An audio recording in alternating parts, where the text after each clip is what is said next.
오늘은 네 번째 강의로 소득세, 지난주 저희 법인세였고 소득세 쪽인데요. 소득세 강의는 참여연대 조세재정센터 실행위원이시기도 하고 서울시 마을세무사의 총괄세무사이신 이창식 세무사님께서 해주시겠습니다. 박수로 맞이하겠습니다.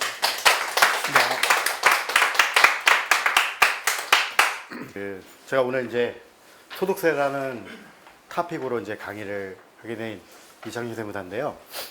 저는 실제로 사무실을 운영하고 있습니다. 여기가 지금 바로 마포세무서 옆이더라고요.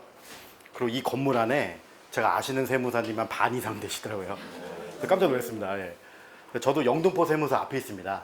그래서 혹시 지나가시다가 혹시 뭐 궁금한 점이나 뭐 커피 한 잔 하실 거면 오시면 되겠습니다. 네, 네. 저는 오랫동안 좀 세무사를 한 15년 됐는데 이제 세무사를 본업을 하다 보니까 이게 너무 좀 불합리한 제도나 세금에 대한 문제로 고통받는 납세자들이 또 있더라고요. 그다음에 또한 그 이면에 그거를 이용해서 탈루하는 납세자로 인하여 국가 재정이 또 이렇게 약간 혼탁해지는 것도 많이 봤습니다. 그러니까 저도 한번 이런 세금의 불합리한 거를 좀 바꿔보겠다고 가지고 좀 이렇게 사회 활동을 하게 됐는데요. 근데 문제는 이제 제가 오랫동안 하다 보니까 잘 이게 관철이 안 되더라고요.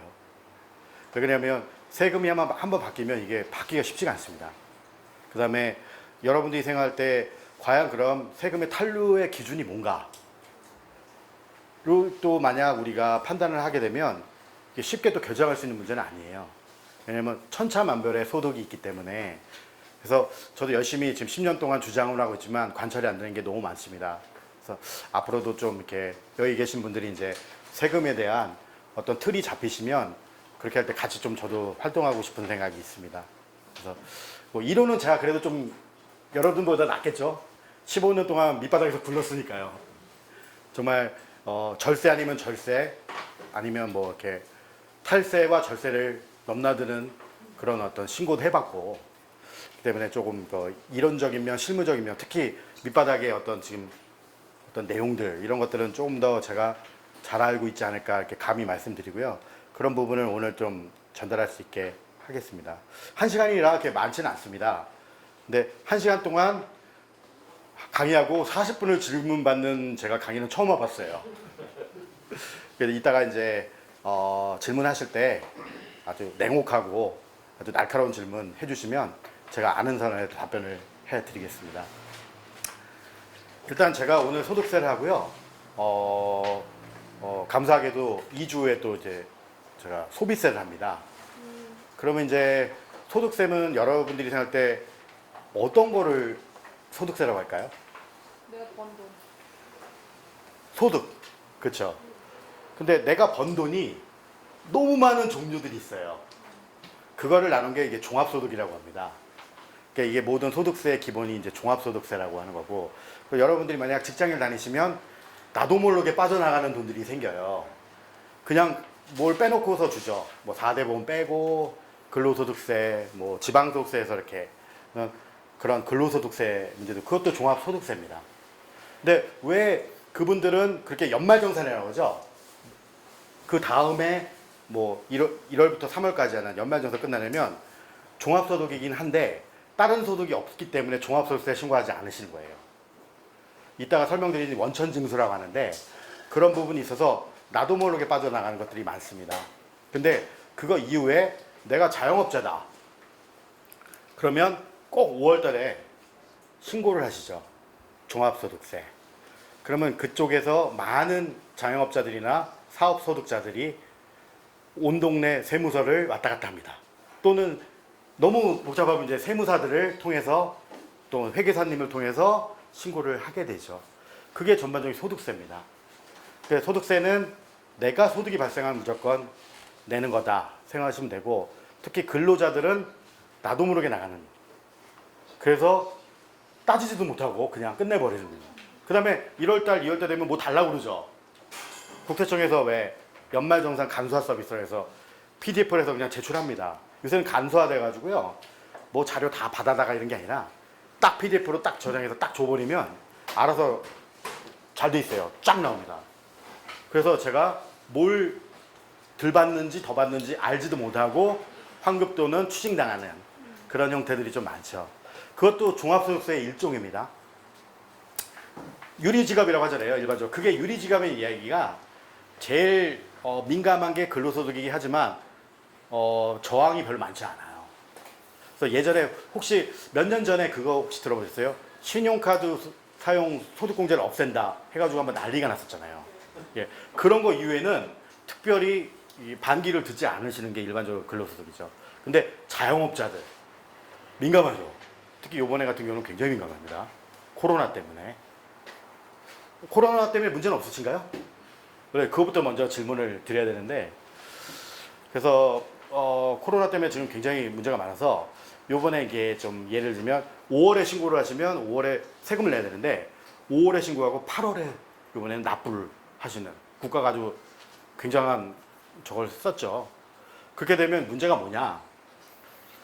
7월 달에 부가가치세가 있습니다. 그럼 7월에도 세금을 내고 못 낸 8월에도 세금을 내고 그때 되면 굉장히 부담이 많으실 가능성이 많아요. 그래서 저는 이제 국가 정책 위반자는 아니지만 그런 상황을 좀 봐가면서 한 9월이나 10월에 받았으면 어떨까 이런 좀 생각도 들긴 합니다만 이번엔 좀 그런 것들이 많고 코로나 때문에 소득세를 많이 줄여준다고 하거든요. 근데 이번에 코로나는 3월쯤에 발생을 했죠.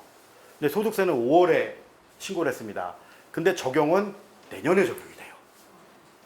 코로나에 관련된 각종 공제나 감면들이. 그러니까 실제로 느끼는 게 못 느끼는 거예요. 그러다 보니까 조금 납세자들의 불만이 많아질 가능성이 많습니다. 코로나는 지금 터졌는데 5월 달에 세금 내라 그러면 아무도 좋아하지는 않겠죠. 그런 문제들 좀 여러 가지 있었습니다. 그래서 전반적인 걸 그냥 뭐 두서없이 말씀드렸는데요. 이제 좀 본격적으로 말씀드리고 소득세 개요에 대해서 이제 간단히 말씀드리겠습니다. 여러분들 소득세를 아까 제가 종합소득세라고 했죠, 주로. 혹시 법인세 법인세 관련 교육을 저번 주에 들으셨죠? 네. 혹시 세율 체계를 좀 배우셨습니까? 네. 어떻던가요? 세율 체계가? 구간마다 달라요. 복잡하죠. 네. 소득세는 더 복잡합니다. 구간이 3개 더 있어요. 그래서 짧게 이렇게 찢어지는. 그러다 보니까 그때 놀라셨던 분들은 그건 놀랄 대상은 아닙니다. 그것도 그 4개로 쪼개진 것도 얼마 안 됐거든요. 사실은 법인세는 2단계 구조였습니다. 아주 오랫동안. 그게 세율과 과세표준 구간이 왔다 갔다만 했지 실제로 뭐 500억 초과 뭐 이런 것들은 얼마 전에 들어왔어요. 근데 아무리 대기업이라고 해도 500억이라는 거는 매출이 아니죠. 뭐겠습니까? 500억이라는 건 비용 빼고 이익에서 공제 빼고 예전에 우리가 결손한 거 있으면 결손금도 공제하고 하고 나머지가 과세 표준입니다. 그렇기 때문에 실제로 세액 감면 공제를 엄청나게 많이 받는 3등 군대다. 그럼 실제로 500억이 안 될 가능성이 많아요. 실세율은. 그래서 우리가 자꾸만 법인세 실효세율을 높이자 하는 이유가 감면을 없애고 공제를 없애려 하는 이유가 실제로는 그게 안 될 가능성이 많다는 겁니다. 뭐 연구인력 개발 엄청나게 쓰거든요. 그러면 연구인력 개발기 공제 같은 경우는 엄청나거든요. 그러면 실효세율 면에서 굉장히 낮아질 수밖에 없습니다. 그러니까 실제로 적용받는 건요 대부분 2단계에서 왔다 갔다 해요. 10% 20%에서 왔다 갔다 합니다. 근데 소득세는 다른 형태거든요. 왜냐하면 개인들은 법인보다는 사실 규모가 작죠. 그러다 보니까 굉장히 짧게 나눠주는 경향들이 있습니다. 그걸 먼저 설명드릴게요. 이렇게 7단계 초과 누진 세율 구조입니다. 원래는요 예전에 여기서 끝났어요. 35% 구간이 제일 마지막 구간이었는데 늘리다 5억 원을 초과하기까지 이제 올라간 거죠. 그러면 사실은 이런 구조로 된 전 세계에서 그렇게 많지는 않습니다. 대부분은 북유럽 같은 경우는 굉장히 높거든요. 소득세가. 왜냐하면 복지가 좋기 때문에 일단 걷어서 이렇게 하는 건데 우리는 예전에 복지가 좋지 않았잖아요. 근데 점점 복지를 늘리다 보니까 세율 구조도 늘렸습니다. 근데 문제는 제가 먼저 뒤로 먼저 한번 갈게요. 이게 2008년도부터 쭉 2000 보이세요? 2018년도까지의 구간이 딱 있는데 여기서 혹시 특징을 하나 이렇게 뽑아 주실 수 있는 분 계세요? 특징. 시간이 못 들어. 네? 앞으로 그거 과표구간은 늘었죠. 요거를 보세요. 과표구간에 는 거는 보지 마시고 일단 제가 세율이 9%씩 늘어났죠. 그거 말고 제가 그 맞추신 분은 한 번은 커피를 나중에 일명 중상층의 수비. 네네 과표 구간은 별 별로. 맞습니다. 맞습니다. 제가 답이 그거였어요. 나중에 커피를 소비세 때 오늘 밤이라서 커피 드시면 안 되잖아요. 이게 이상하리만치 과표 구간이 바뀌지 않았어요.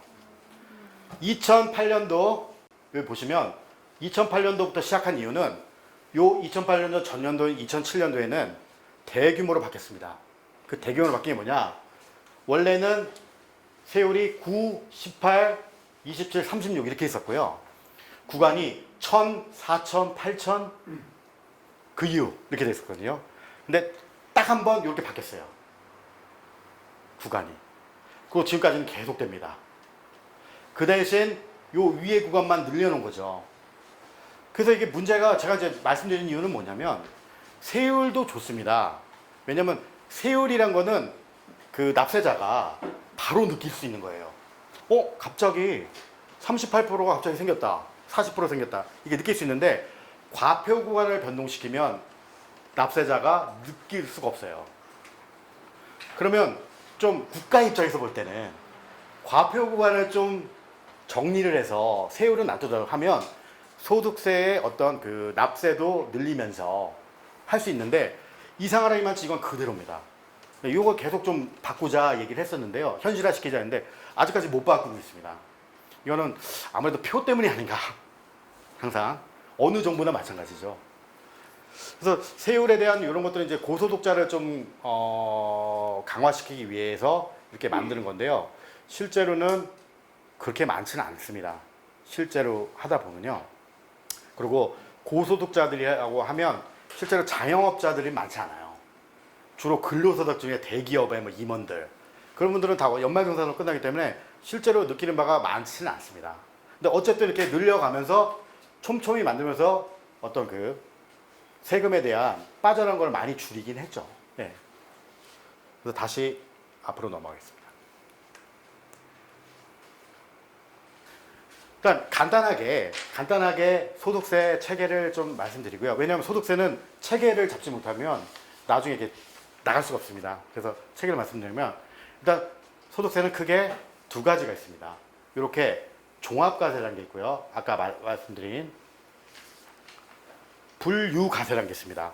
그러면 제가 이렇게 판서를 좀 할게요. 저는 사실 PPT를 별로 좋아하지 않습니다. 왜냐면 회계나 세법 같은 경우는 강의를 할 때 숫자잖아요. 그래서 좀 이렇게 써가면서 하는 게 좀 이렇게 맞는 것 같아서 크게 소득세는 종합과세가 있고요. 보이시죠? 네. 분류과세가 있습니다. 이 분류과세는 두 가지 양도소득이 있고요. 요거는 종합소득입니다. 그 다음에 요거는 퇴직소득. 여러분들 이거 다 들으셨죠? 소득은. 이 차이가 뭐냐? 그걸 먼저 말씀드릴게요. 차이는요, 요거는 단기입니다. 1년 안에 소득이 발생하는 거고요.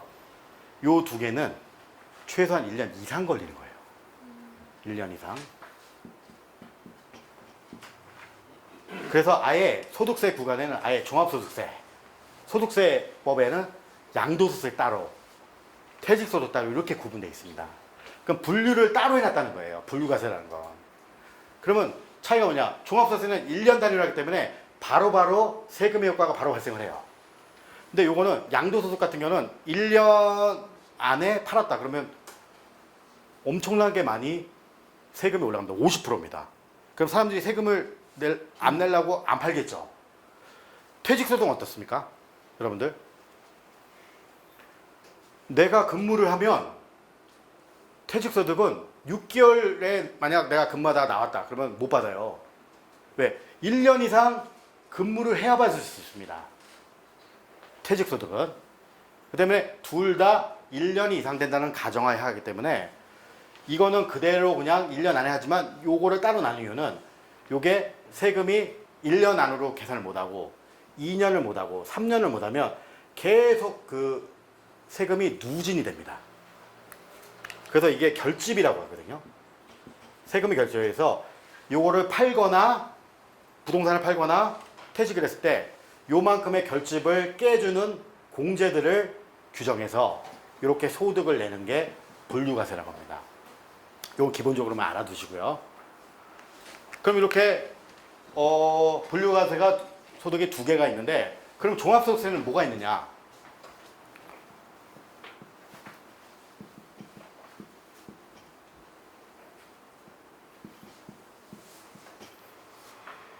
여섯 가지 있습니다.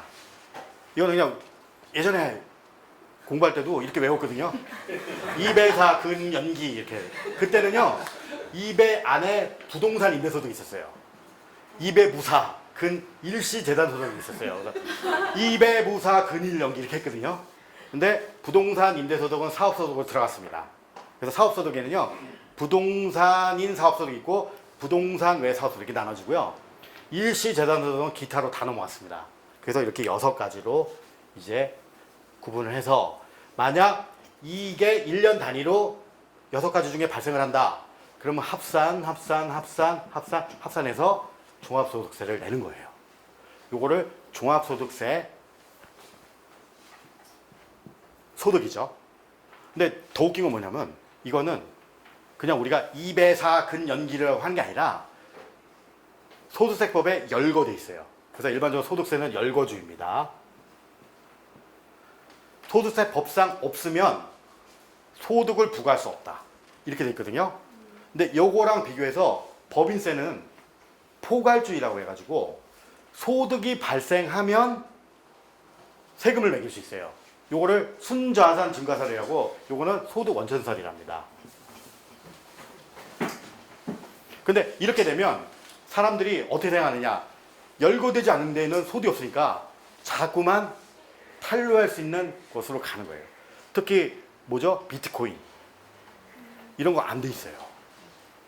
그 다음에 지금 한참 주가를 올리는 종목들이 뭐 있어요? 유튜버 안 돼 있습니다. 그럼 못 때리는 거예요. 그래가지고 자꾸만 열거주의도요 포괄주의로 자꾸만 바꾸고 있어요. 그래서 분명히 소득세는 열거주의죠. 그럼 법에 들어가 있습니다. 그러면 포괄하는 그 밖의 소득 이렇게 놔버려요. 맨 마지막에. 그럼 그걸 부과할 수 있는 거죠. 근데 얼마 전에 뭐 유튜버들 대규모 세무조사를 한다 하거든요. 근데 법에 열거가 안 돼 있어요. 그래서 다른 쪽으로 이제 하겠죠. 그런 것들을 조사를. 근데 이건 열거를 반드시 해야 됩니다. 그래서 이렇게 6가지 있는 거. 요거 2배 지금 오신 분 2배4 근연기가 뭐냐 하시면 이자, 배당, 사업, 근로, 연금, 기타 소득 이렇게 6개 있고요. 법에는 어떻게 정해져 있냐? 이자, 배당, 사업, 근로, 연금이 아는 소득이 기타 소득이다 이렇게 되어 있거든요. 이게 맨 마지막입니다. 그래서 체계를 좀 알아두시고요. 그럼 이제 본격적으로 기본적인 거를 해서 했으니까 그러면 우리가 여기 중에 분리과세라는 게 있어요. 분리과세.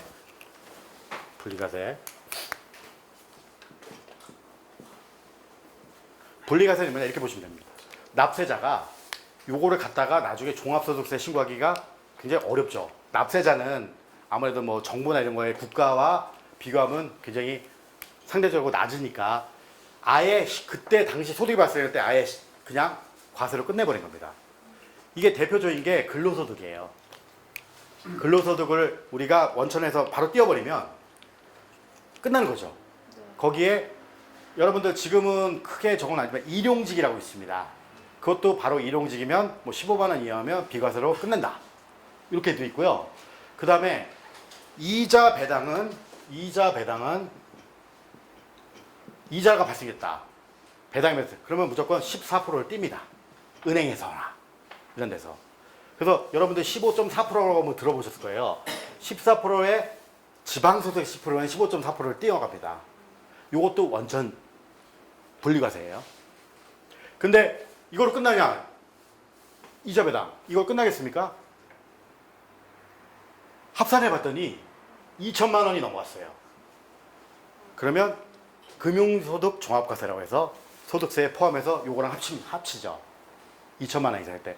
그러면 내가 2천만 원이었다. 너무 다행스럽죠. 2천만 원 정도의 이자 배당이 생기면.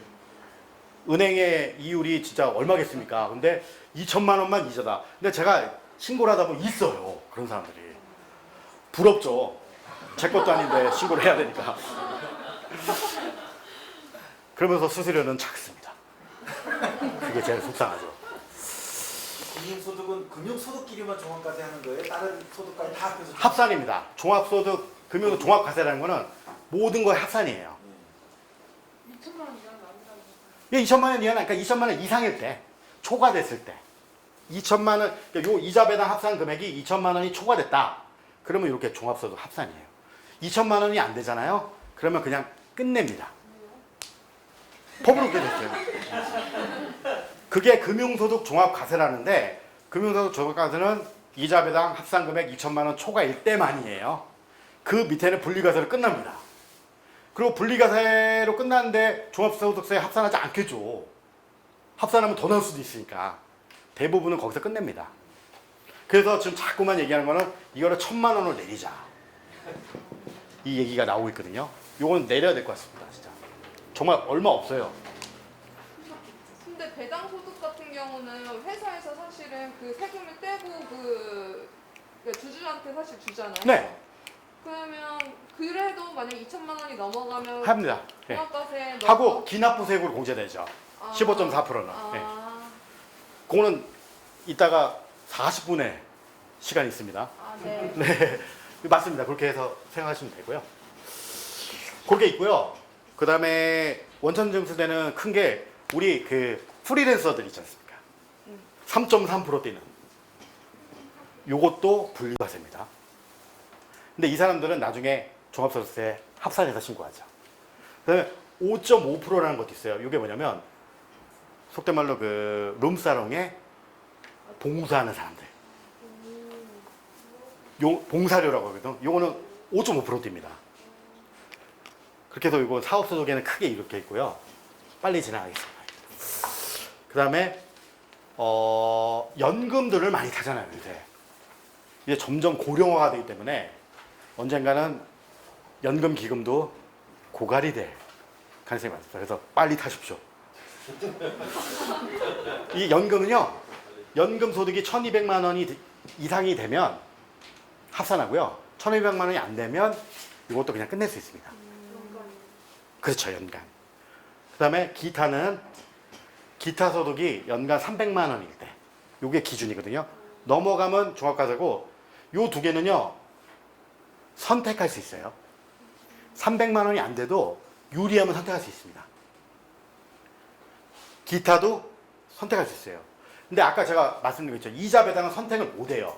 왜냐하면 그 소득세 신고할 때, 소득세 세율에서 산출세액 낼 때 추가적으로 과세 요건을 하나 더 갖춰가지고 못 빠져나가게 만들었거든요. 근데 요거까지 설명은 너무 길다 보니까 이거는 안 됩니다. 근데 요 두 개는 내가 유리하면 합산할 수 있습니다.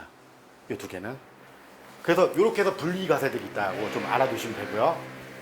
대부분은 가장 문제가 되고 가장 많은 게 3.3% 프리랜서들이 제일 보험 모집인이 제일 많습니다. 이렇게 해서 이 분리과세를 설명을 좀 드렸고요.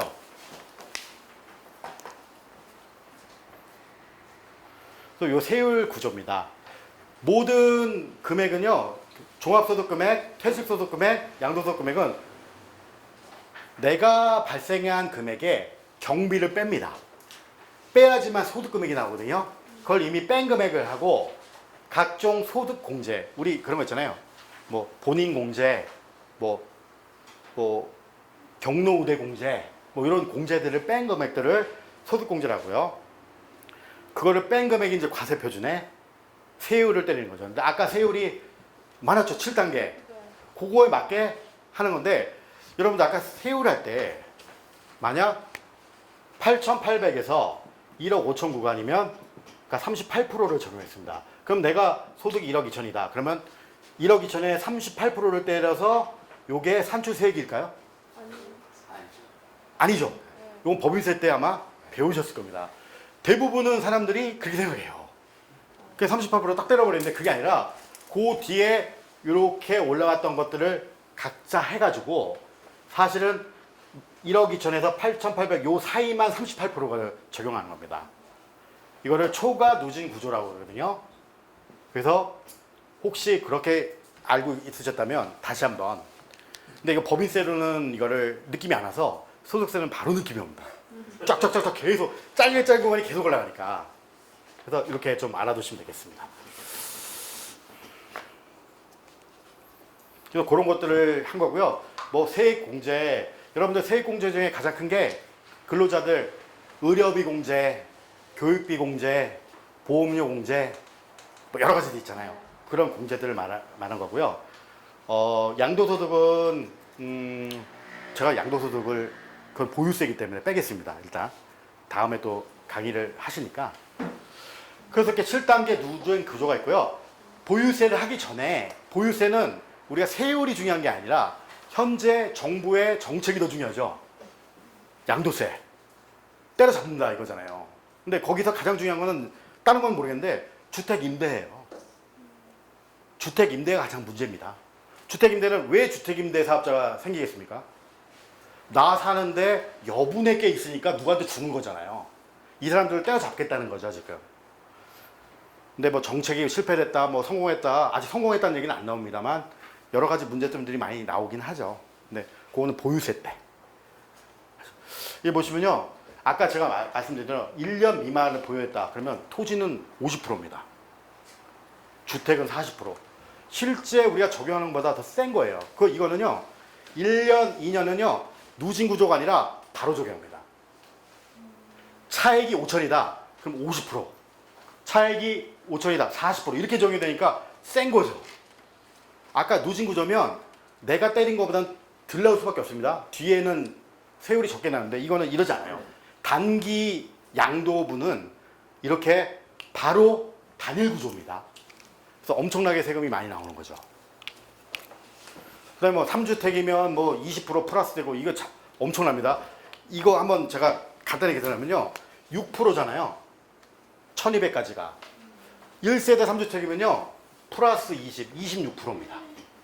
그 다음에 15%니까 35% 이렇게 들어가는 거예요. 계속. 엄청난 지금 중과세를 적용하는 거죠.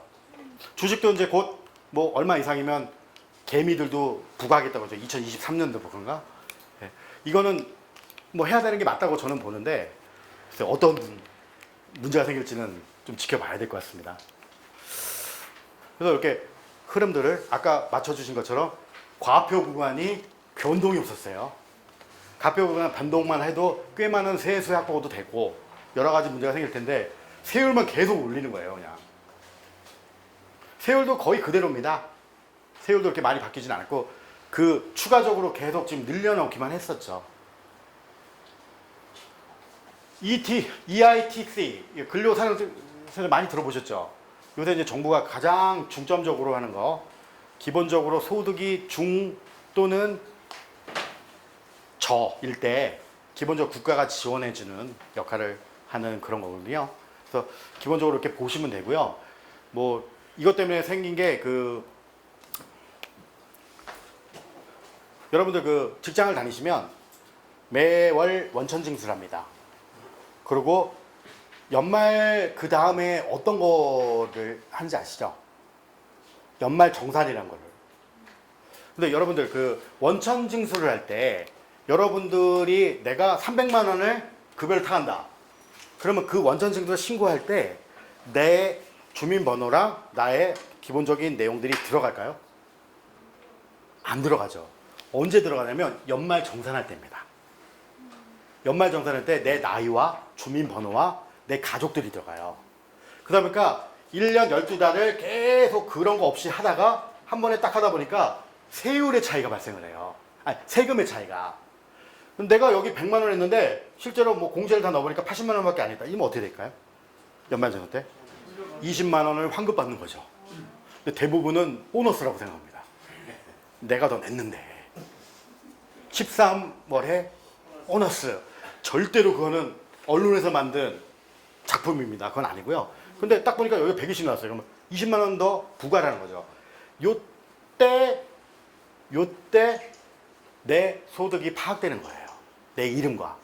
근데 매달은 그 회사의 전체 인원이 50명이다. 그냥 50명. 총 금액 1억. 이렇게만 들어가요. 세금 얼마. 이렇게만 들어갑니다. 모르잖아요. 근데 여기서 다 연말정산을 합니다. 그러면 근로소득 장려 세제는요. 이거를 만약 1년 단위로 한번 준다. 이게 효과가 없거든요. 그러다 보니까 이거를 아까 연말정산에 끝나는 것들을 6개월 단위로 잘랐습니다. 그래가지고 그 다음 달 7월 10일, 그 다음에 1월 10일 이때 내 정보를 다 줘요. 그래서 그거 보고서 지급합니다. 그 제도들이 좀 많이 바뀌었어요. 이런 것들이. 요거에 대한 뭐 장점 단점 같은 거는 뭐 설명을 안 드리겠지만 일단 필요한 거는 맞습니다. 근데 요거와 비교해서 우리나라에서 가장 큰 문제는 지금 그 직원과 사업주 대비 가장 지금 문제가 되는 게 매년 일어나는 거가 있거든요. 직원과 사업주와 최저임금. 최저임금이 무지하게 많이 올라갔죠. 그 다음에 근로소득 장려세제까지 발생을 한 겁니다. 그러다 보니까 지금 계속 최저임금 때문에 사업자들이 고통을 사실 받고 있어요. 왜냐하면 취지는 맞는데 너무 갑자기 올렸잖아요. 너무 갑자기 올리다 보니까 여러 가지 좀 문제점이 있습니다. 그런 거랑 좀 연기가 된 상황이라고 보시면 되고요. 이거는 바람직한 방향이라고 저도 봅니다. 여기 보시면요. 일반적으로 이거를 무시하고 일반적으로 우리가 국세에 3대 항목이 있습니다. 우리가 국세 중에 가장 세원이 많이 발생하는 게 세 가지가 있거든요.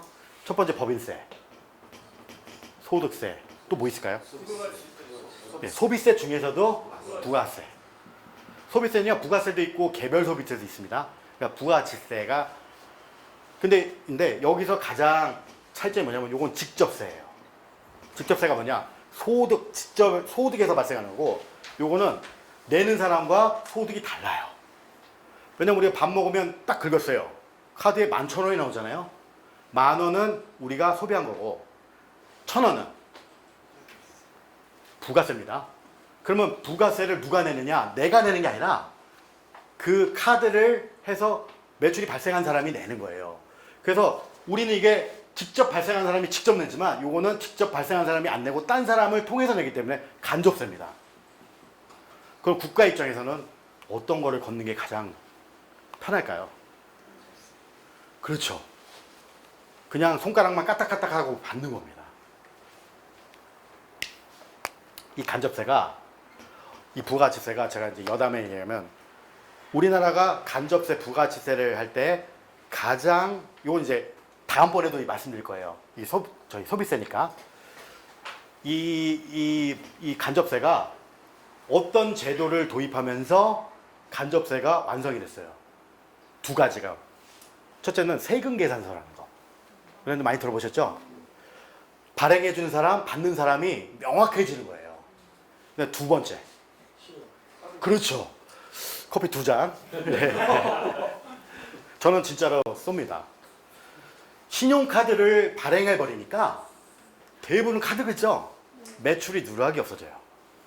그래서 우리나라가 지금 거의 세원이 98%에서 99%까지는 세원이 잡혔습니다.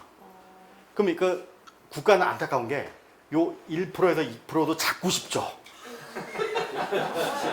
네. 잡고 싶습니다. 자신감이 이제 늘으니까. 그리고 우리나라는 세금 계산제도 부가치세들을 수출하는 나라예요. 비록 아프리카나 뭐 이런 거긴 하지만 수출을 합니다. 수출할 정도로 그렇게 완벽하게 됐어요.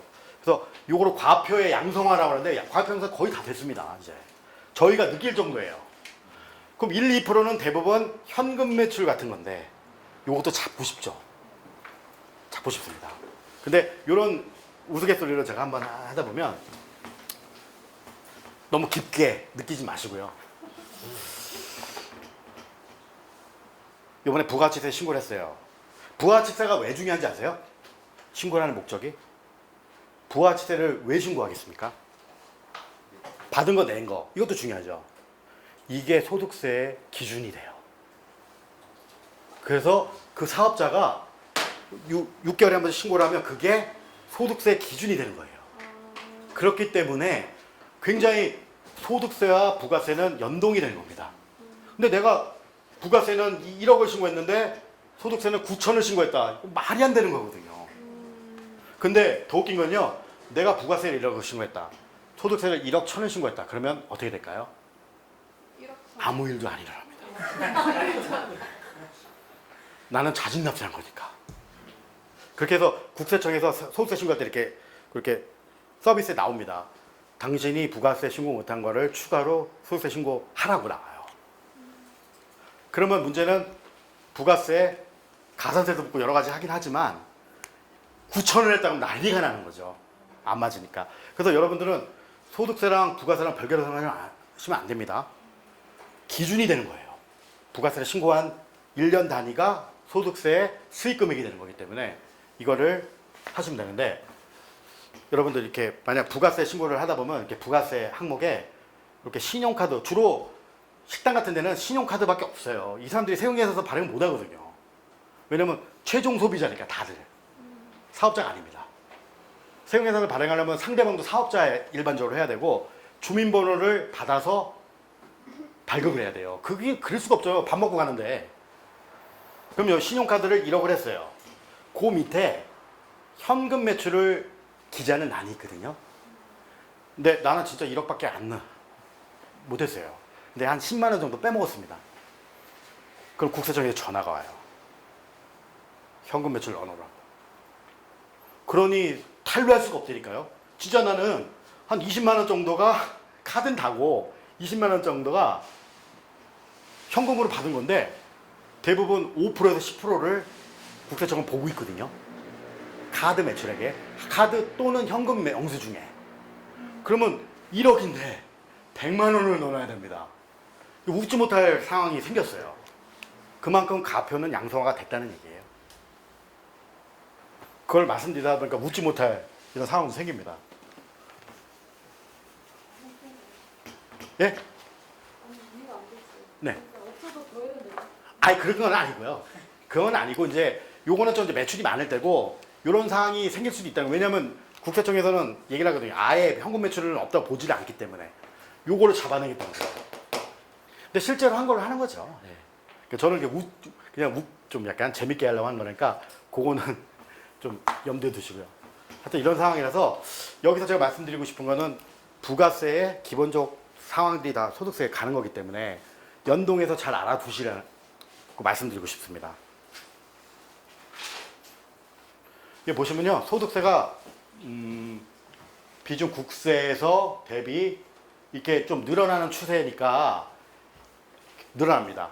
소득세 부분에서는 많이 어떤 그 탈루들이 많이 줄어든다고 보시면 돼요. 이 내용을 보시면 증가 추세에 보시면 아무래도 뭐 근로소득 같은 경우는 각종 공제들을 많이 해주죠. 소득공제, 세액공제. 옛날 때 2018년도인가요? 17년도에 모든 게 다 소득공제였다가 세액공제로 많이 줄었습니다. 근데 여러분들 일반적으로는 소득공제가 유리할까요? 세액공제 유리할까요? 그렇죠. 왜냐하면 내가 25%가 아니면 다 적용을 받는데 세액공제는 딱 보험료 공제 12% 이렇게 되니까 그때 한번 또 난리도 아니었습니다. 굉장히 근데 이제 어느 정도 또 정착은 되죠. 그런 부분이라서 공제를 많이 주다 보니까 추이들이 많진 않아요. 막 늘어나는 추이가 많잖아요. 왜냐면 연봉들이 갑자기 늘어나면 다 좋잖아요. 그런 건 아니기 때문에 이렇게 보시면 뭐 근로소득, 종합소득은 늘는데 가장 크게 올라가는 게 양도소득이죠. 그만큼 양도소득에서 세율도 높이고 중과를 많이 하기 때문에 좀 많이 올라온 건 사실입니다. 보세요. 이자는 없잖아요. 그렇게 많지 않습니다. 이자는. 근데 제가 봤다는 게 더 신기한 거죠. 보세요. 통상적으로 근로소득자를 유리지갑이라고 하지만 2012년도 유리증명은 종합소득이 그것보다 더 높다. 사실 맞습니다. 왜냐? 아까 말씀드린 대로 공제가 꾸준하게 살아있으니까요. 공제가 꾸준하게 살아있기 때문에 더 종합소득이 높아질 수밖에 없는 겁니다. 그러면 최근에 변화들을 좀 말씀드리는데요. 자영업자가 소득 파악이 잘 될까요? 안 될까요? 자영업자 들어가기 전에 잘 되죠. 정말 잘 돼요 이제. 신용카드 때문에 너무너무 잘 돼요. 저 아까 말씀드렸죠. 1, 2% 조계 국세청의 수건 과제죠. 저는 과세를 강화해야 되는 것을 주장하는 사람입니다. 세무사인데도 주장하는 사람이 없어요.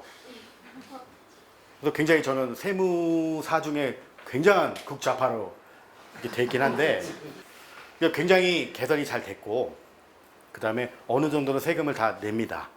근데 이제 중요한 거는 우리가 할 수 있는 일들은 그 와중에서도 구멍들이 있을 거예요. 이런 것들 좀 찾아내서 주장하고 없애자는 그거는 탈루일 수도 있거든요. 그런 것들이 우리 주 목표가 아닌가 싶습니다.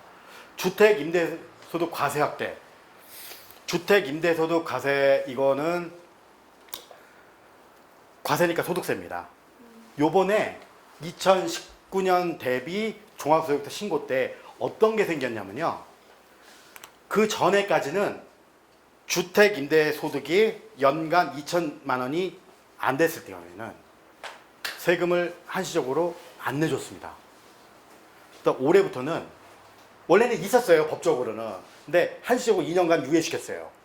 세금을 안 내게. 근데 그 분리과세 소득이 14%입니다. 이제는 2천만 원 이하도 14%의 분리과세를 적용해서 신고하라고 돼 있었거든요. 요번에 신고를 했습니다. 근데 저희들은 죽었죠. 아주 죽어났죠. 이게 얼마 안 되는 건데 이거를 국가에서는 하겠다고 시행을 했어요. 근데 더 웃긴 건 뭔지 아세요? 기본공제 50%, 요 소득의 50% 또는 60%, 그 다음에 세액공제도 해줘야 되고 뭘 하고 하면 실제로 걷는 거는 20만 원. 잘 되면 15 얼마. 이렇게 그거를 많이 모으면 소득 뭐 이렇게 많이 걷겠지만 그게 안 됐을 경우는 납세 협력 비용만 많이 들을 수밖에 없거든요. 그래서 좀 실행할 수 있는 어떤 제도를 했으면 좋겠다. 저는 그런 말씀을 드리고 싶은데 그러면 이 사람들이 계속 국세청에서 얘기했어요. 너희들 주택임대사업 소득이 있으면 알아서 해라. 근데 안 한 사람도 많습니다. 안 해버려요. 오히려 하면요. 렌톰이라는 제도가 생겨가지고 구청에서 갈고요. 너희들 과거에 있는 임대료나 보증금을 5% 이상 인상한 게 있냐? 그러면 과태료 때리겠다. 이렇게 돼버렸어요. 소급해서. 그러니까 지금은 신고하고 주택임대사업자 등록한 사람들이 지금 어떻게 할지 모르는 상황입니다. 근데 안 한 사람도 오히려 그냥 편안하게 있어요. 이게 문제 아니겠습니까? 진짜로? 이런 거를 잡아내야 되는 거죠. 그럼 이 사람들은 세금 얼마 안 내지만 냈어요. 근데 이 사람들이 문제가 뭐냐면 보증금은요. 세 채 이상 3억 원이 넘지 않으면 또 보증금에 대한 소득세가 없습니다. 딱 교묘하게 안 하게 딱 만드는 거죠. 보증금에 대해서는. 월세도 딱 해서 얘기해가지고 얼마든지 줄일 수 있습니다. 계약서 이렇게 쓰면 되니까. 이거는 뭐 다운 계약서는 아니잖아요. 임대니까. 매매가 문제가 되지만 이건 임대이기 때문에 모르고 넘어갈 수 있어요. 이런 아주 웃지 못할 상황이 있습니다.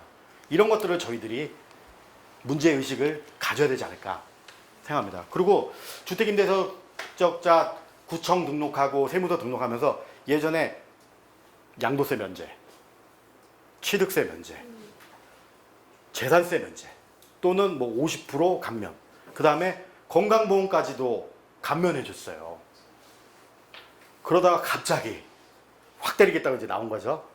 그러다 보니까 이제 굉장히 지금 문제들이 많은데 조금 이제 제도를 운영할 때는 좀 이렇게 길게 약간 좀 봤으면 좋겠다는 생각이 듭니다. 계도도 좀 많이 하고 근데 너무 이제 소급 적용한다 이런 얘기도 있어서 좀 문제가 되는 것 같습니다. 주식 양도차익 과세 강화. 지금 개미들은 소액주주들 1% 이하를 소액주주랍니다. 1% 이하 소액주주는 지금은 없었죠. 주식 양도차익에 대한 과세가 없었습니다. 1%.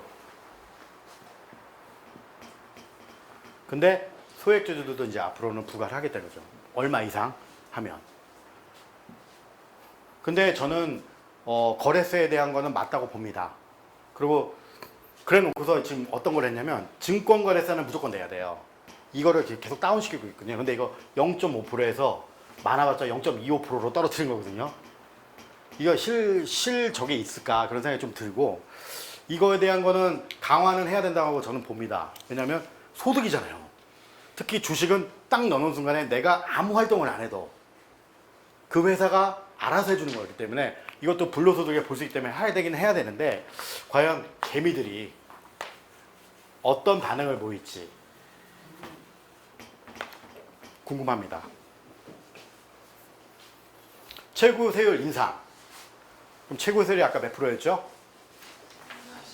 42%. 그러면 실제로 42%가 아니에요.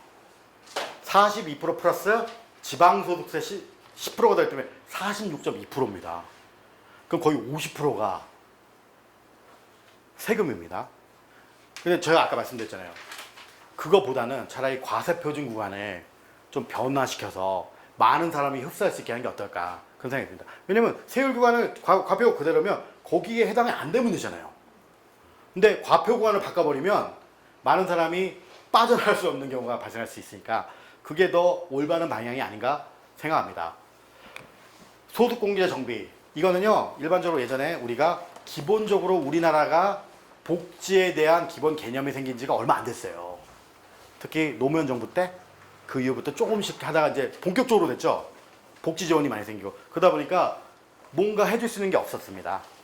그럴 때 해줄 수 있는 게 소득세 때 공제해 주는 거예요. 의료비, 복지잖아요. 근로자들의 돈 쓴 거, 아파서 돈 쓴 거를 공제해 주는 거. 교육비, 우리나라는 무상교육 아닙니까? 이제 무상교육 됐잖아요, 거의. 그 다음에 내가 아파서 받을 수 있는 보험료, 이런 것들도 공제해 주고. 했는데 지금 복지가 어느 정도 됐는데 아직도 공제율은 그대로라는 거예요. 거의 비슷합니다. 또는 올라가고 있어요. 여러분 저도 요번에 처음 봤거든요. 올해 바뀐 연말정산에 현장 체육 학습비라는 게 있더라고요. 연 30만 원 공제. 깜짝 놀랐습니다. 야, 이런 것도 있구나. 안경은 50만 원 공제 연. 왜? 연 50만 원까지 하세요. 더하면 그 나머지는 안 돼요. 그 다음에 또 뭐 놀라운 또 공제들이 있습니다. 뭐 몇 가지 있어요. 뭐 한도를 두긴 했지만 그런 공제들이 점점 더 늘어나고 있어요. 근데 안경은 특이한 게 뭐냐면 여러분들 의료비는요 모든 병원에서 딱 1년이 지나면 국세청에 신고를 합니다. 어떤 환자들이 왔다. 근데 안경은 안 해요. 왜냐면 의료기관이 아니기 때문에. 그래서 제가 영수증 모아서 주죠. 그래서 50만 원까지만 하세요. 그거는 없어지지 않지 않을까. 여러분들 그리고 요새는 남자들도 성형에 관심이 많거든요. 내가 성형을 딱 했어요. 공제 되겠습니까? 성형. 세요. 그나보다. 될 수도 안 될 수도 있어요. 요정 이용한다고. 그렇죠. 그 몸에 무슨 뭐 이렇게 뭐가 나서 그래서 성형 수술하는 경우도 있어요. 근데 코를 세웠다 그러면 안 되고요. 여러 가지가 상황들이 또 복합적으로 발생할 수 있습니다. 교복비. 갑자기 생각했습니다. 교복비도 공제됩니다. 연 30만 원. 근데 요새 교복 비쌀 텐데요. 남들이 잘 안 물려주잖아요. 근데 특히 코로나 때문에 더 안 물려줄 겁니다. 그런 공제들이 계속 늘어나고 있습니다. 옛날 때는 있을 수 없는 거였어요. 교복비 이런 것들은. 근데 그게 자꾸만 늘어나다 보니까 복지는 복지대로 저희들이 마련을 하는데 세금은 세금대로 줄인 건 좀 문제가 있지 않나 그런 생각이 들고요. 종교인 가세 굉장히 문제가 많았죠. 근데 종교인 과세가 문제가 뭐냐면 딱 한 가지만 말씀드리냐면요. 여기 종교인은 안 계시죠? 계시면 일단 죄송스럽게 생각하고 종교인은요. 종교 활동비라는 게 있습니다. 활동비를 제출하면 비과세예요. 내가 월급을 받잖아요. 그거를 활동한 거를 보여주면 그 활동비는 비과세 됩니다. 원래 종교세가 없지 않아요? 있어요. 그래요? 예. 근데 근로소득하고 다 기타 소득을 해서 문제이긴 하는데요. 중요한 건 그러니까 활동비도 다 내면 끝난다는 거죠. 아 예를 들어 내가 뭐 목사나 이게 내가 2천만 원을 소득이 있는데 2천만 원을 내가 목사 활동비를 썼다는 영수증을 제출하면 0입니다. 실효가 없어요. 그 다음에 절대로 세무조사가 안 됩니다. 그 세무조사가 나온 분들 저희 국세청은요 자료를 요구할 권리가 있거든요. 종교인에게 권리가 안 돼요. 아예 법적으로 돼 있습니다. 요청할 수 없게 돼 있다. 그러니까 저거는 유명무실한. 이렇게 보시면 뭐 자영업자 소득 파악률 계산할 때요 신용카드 확대되고 특히 현금으로 받아도 상대방이 현금 영수를 끌어달라면 빼먹을 수 없습니다. 예전에는 현금 영수증을 제출을 거절하면 과태료가 50%였어요. 내가 1,000만 원을 끊었는데 안 끊어줬어요. 그러면 500만 원이 과태료였습니다. 앤드 안 끊어줬다고 5% 가산세 더 붙고 엄청났거든요. 근데 그 50%가 과다고 지금은 없어졌습니다. 근데 그렇게 현금 영수증 제도가 생기고 신용카드 면에서 과표 양성화가 거의 됐고요. 여러분들 성실신고 확인 제도라는 거 혹시 아세요? 성실신고 확인 제도. 들어는 봤어요. 내용은 잘 모르시죠? 네. 성실신고 확인 제도는요 법인과 똑같습니다. 개인도 법인을 봅니다.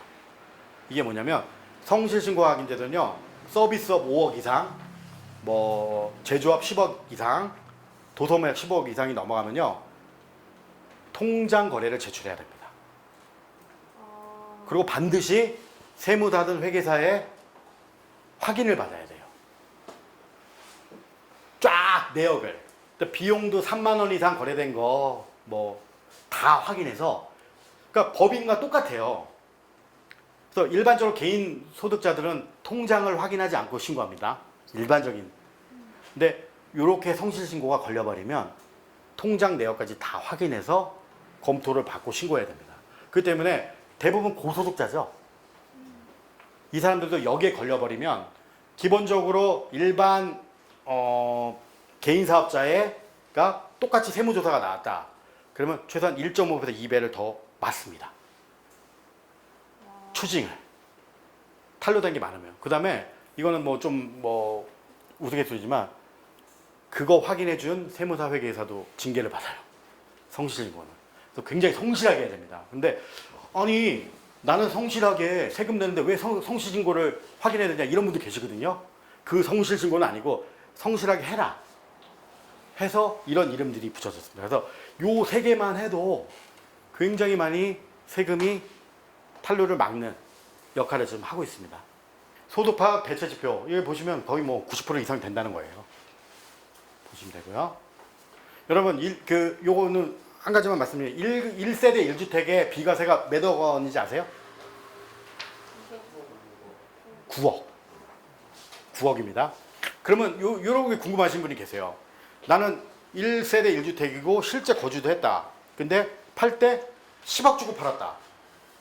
그럼 나는 세금을 내야 될까요? 안 내야 될까요? 내야죠. 그러면 10억에 다 내야 될까요? 아니면 그렇죠. 그 비율이 이거 간단히 설명드릴게요. 내가 10억이다. 그러면 9억에 된 게 1억이잖아요. 여기에 10억 원을 해서 총 양도차익에 이렇게 되면 10%입니다. 요것만 맞습니다. 근데 어떤 분들은 뭐 다 맞은 거냐 아니냐 아니면 뭐 어떻게 되냐 이렇게 되게 많으신데 요런 비율로 합니다. 그 다음에 1가구 1주택은 장기보유 특별공제라는 걸 받을 수 있어요. 근데 여러분들 1가구 2주택 이상이면 장기보유를 못 받습니다.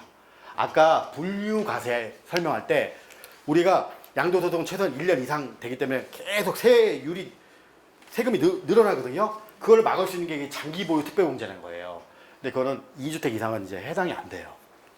그래서 세금이 어마어마하게 나올 수가 있다는 거. 그 다음에 조정지역이면 10% 중과. 아까 말씀드렸죠. 6이면 16 이렇게 되고 3주택이면 6이면 26 이렇게 됩니다. 제가 집이요 좀 돈이 없어서 파주에 삽니다. 운정에 사는데요. 얼마 전에 일산 고향이 조정지역이 드디어 됐습니다. 국토부 장관님이 일산 지역군데도 가차없이 그러다 보니까 일산이 그렇게 돼버리니까 우리는 일반적으로 풍선 효과가 생기죠.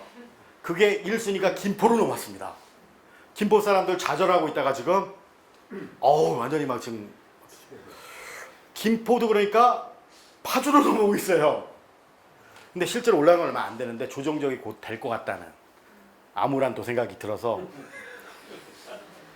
더 이상 집을 살 돈도 없지만 안 사고 끝까지 거주를 해야 할 수밖에 없는 상황이 서울로 이제 들어오기 어렵죠. 이제 점점. 요거는 그냥 보시고요. 중소기업 대주주 일반적으로 중소기업 여러분 보시면요. 일반적인 중소기업은 비상장 주식입니다. 왜냐하면 시장성도 없고요. 거래소에서 팔리질 않아요. 그런 데는 일반적으로 다 대주주예요. 일반적인 대주주 요건이요. 보시면 뭐 1% 이상, 2% 이상이기 때문에 대부분 사장이 50% 이상 갖고 있죠. 그 사람이 지금은 세금을 팔면 무조건 20% 이상입니다. 22%. 그 다음에 2020년 올해부터는 구간을 나눴어요. 3억 이하는 20%, 그 3억이 넘어가면 25% 이렇게 돼서 여러분들 세율 따질 땐 무조건 10% 1.1을 더 곱해서 생각하세요. 지방소득세까지. 이게 아닙니다. 20%가 아니라 22%인 거예요. 최고 세율을 계속 이렇게 늘어났다는 거 아시면 되고요. 자녀세액 공제. 아동수당이 도입되면서 자녀세액 공제 7세면 제외됨. 이거 제외된 거 하나 있습니다. 자녀세액 공제가 중복 적용을 안 시키기 위해서 하나 낸 건데 미미해요. 아주. 종교인소득 가서 시작했어요. 2018년부터. 근로소득과 기타소득 좀 선택하고 어떤 걸로 하겠습니까, 여러분들은? 내가 소득이 근로나 기타다. 기타다. 기타가 일반적이겠죠. 기타소득 일반적인데 문제는 기타소득을 신고를 하는데 기본적으로 아까 말씀드렸죠. 종교활동비를 넣어버리면 세금이 없다. 그럼 이게 과연 과세이냐? 의문점이 이제 부과가 되는 거죠. 개혁과제. 이게 이제 우리가 말씀드릴 내용인데 제가 5분만 더 하겠습니다. 주택임대소득 종합과세. 제가 볼 때는 저렇게 분리과세는 의미가 없습니다. 그냥 다 몰아서 하는 게 맞을 거라고 생각하고요. 아까 계속 말씀드렸잖아요. 등록 안 해버리고 세금 신고 안 하는. 근데 렌트홈이라는 지금 제도가 있어서 구청에다 신고를 해야 되는데 등록을 지금 오랫동안 등록하고 있던 분들이 거기서 빠져나오고 있습니다. 왜냐면 그것 때문에 5% 인상 때문에. 그래서 실효가 없다는 거를 지금 계속 이렇게 반증하는 그런 내용도 있고요. 주식 양도세 전면과세. 그렇죠. 소득이 있으면 해야 된다는 거. 금융소득 종합과세 확대는요. 2천만 원에서 1,000만 원까지만 줄여도 확대가 확 됩니다. 이자 소득은 제가 볼 때는 1,000만 원 이상 된 사람이 많지 않아요. 여러분들 10억 넣어보세요. 연몇 프로입니까? 1%도 안 돼요. 그럼 1,000만 원이 안 됩니다. 주로 배당이 문제겠죠. 배당. 근로소득세 면세 비율 축소. 이거는 그거예요. 공제를 줄여버리면 면세 비율이 축소될 수밖에 없습니다.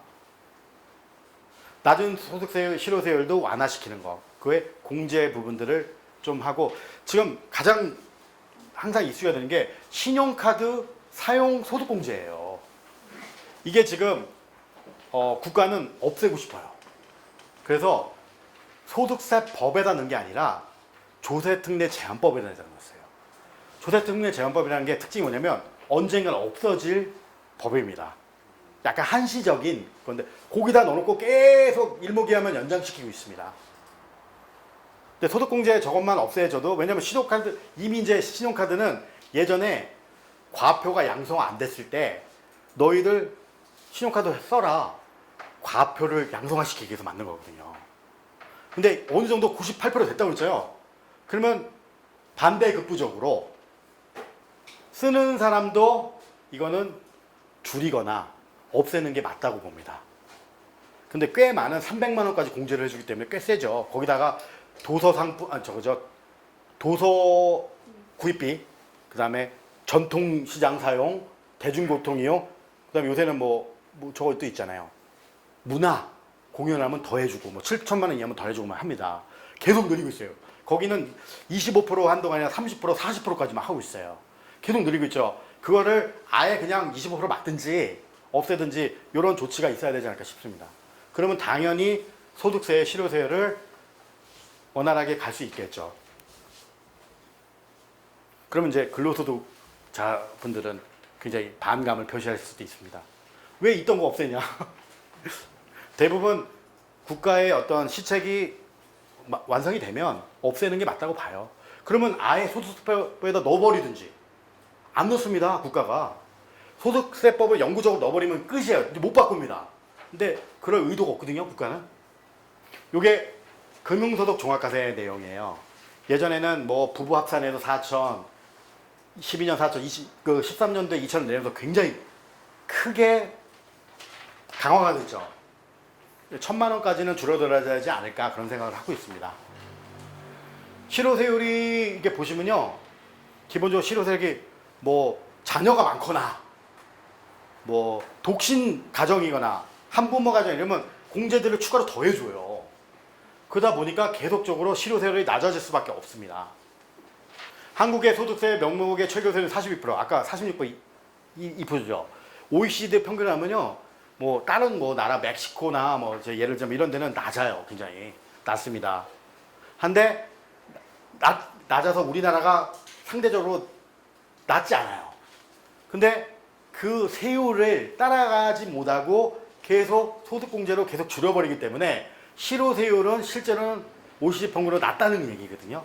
그러면 좀 양성화를 시키고 하려면 좀 공제들을 많이 줄이거나 대폭 축소하거나 정말 필요한 것만 만들어야 된다는 그런 내용입니다. 여기 보시면 그래요. 뭐 건강보험 보장성을 강하게 해서 의료비세 공제. 왜냐면 건강보험료를 인정을 받으려면 써야 되잖아요. 병원을 가야 되잖아요. 그다음에 무상교육, 학교를 가야 되고. 여러분 그거 아세요?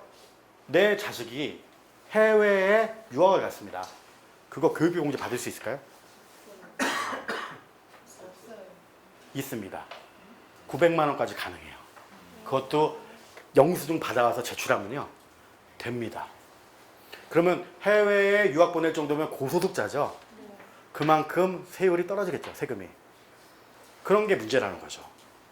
정말 우리나라 국내 학교만 하든지 이런 것도 좀 규율을 잡아줘야 됩니다. 무상보험, 뭐 자연사회공제, 자녀 낳을수록 막 생기는 거, 공제죠. 아동수당, 부양가족 공제, 뭐 경로 우대 공제 이런 것들도 일정 부분에서는 좀 떨어뜨려야 되지 않나 그런 생각을 하고 있습니다. 어휴, 끝났네요. 제가 오늘 강의 중에 좀 기억해 주실 부분은, 일단 우리는 고소득자에 대한 탈루, 그 다음에 소득세가 원활하게 거칠 수 있을까, 이런 거에 고민이 많으실 것 같아요. 근데 아까 말씀드린 대로 실제로는 양성화가 돼서 실제로 세금이 어느 정도는 걷어들인다고 보여지거든요. 그래서 우리의 초점을 맞추실 거는 그 와중에 좀 아까 임대소득 같은 부분들 있잖아요. 이런 부분을 좀 고민하셔서 어떻게 하면 좀 그런 것들을 없앨 수 있나, 이런 고민을 해주시는 게 가장 좋고요. 그 다음에 끝나기 전에 다다음 주에 저희 소비세 강의를 간단히 뭐라고 그러죠? 선전한 광고하고 끝내겠습니다. 오늘 지금 간이가세 제도 혹시 들어보셨죠? 네. 그거를 올린다고 그랬어요. 얼마인지는 제가 확실하게 못 봤는데. 한도로 올린다고요? 네? 아니요. 그렇죠. 매출액의 몇 프로 이하면 무조건 간이가세 정하거나 납부 의무 면제, 이게 부가가치세 내용이에요. 그 내용을 집중적으로 제가 좀 말씀드리고요. 과연 이렇게 해서 저는 항상 간이가세 제도를 폐지를 주장하는 사람입니다. 간이가세 제도 폐지를. 왜냐면 간이가세 정도 되는 분들의 부가세를 걷어봐야 그 사람들 세금 낼 게 얼마 없어요. 근데 그거마저도 국가에서 안 걷고 봐주고 있죠.